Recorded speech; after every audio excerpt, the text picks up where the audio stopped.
Can I buy a ticket, please? Right then, just head inside the tent.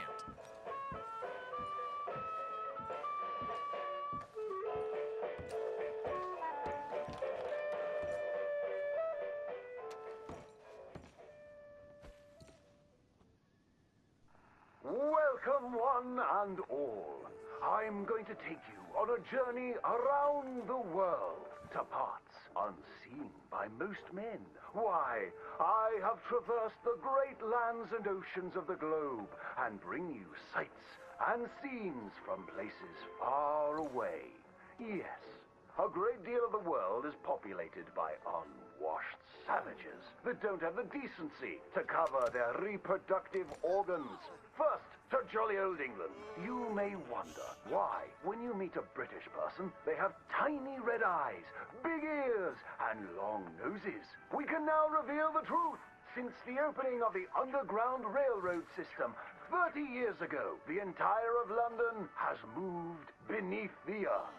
Just think of the joy children must feel being able to play unfettered by rain or refinery smoke. They are a dignified people, living among stalagmites in their dainty hats.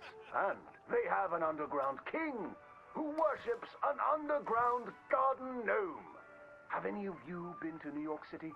It seems like the whole world is ending up on that tiny island. Now there's Lady Liberty, a marvelous statue.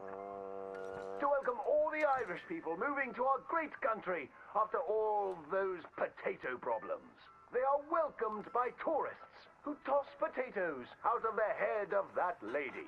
In New York City, they are making buildings so high, one day you can walk to the moon for a picnic.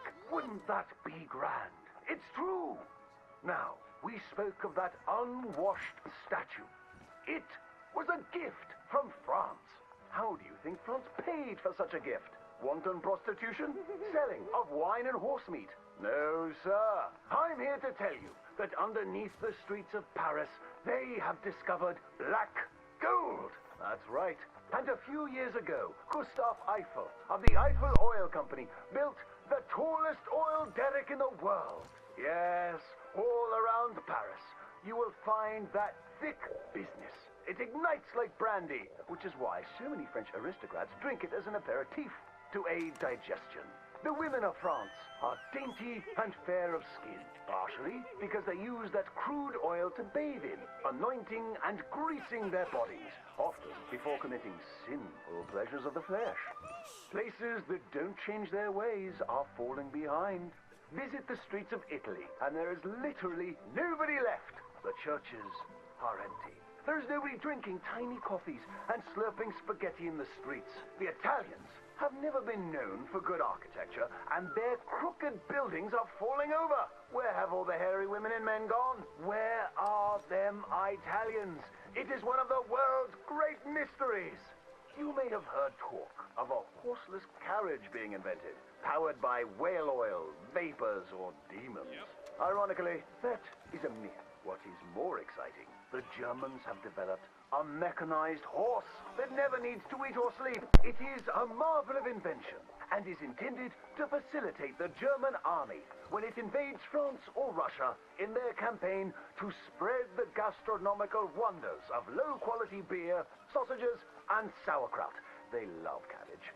But other than America, where we have plenty of room, it is so crowded in Europe that they are racing to set up a new country at the North Pole where they can dine on the delicacy of frozen fish, penguins, and polar bears. Imagine a place that never gets hot.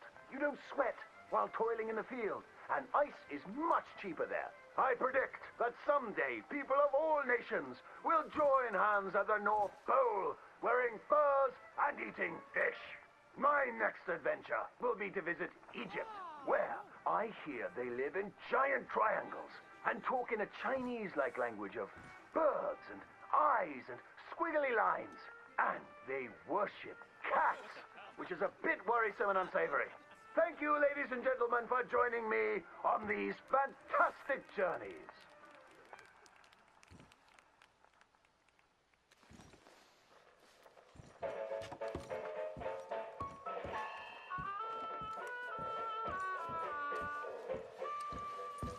So long.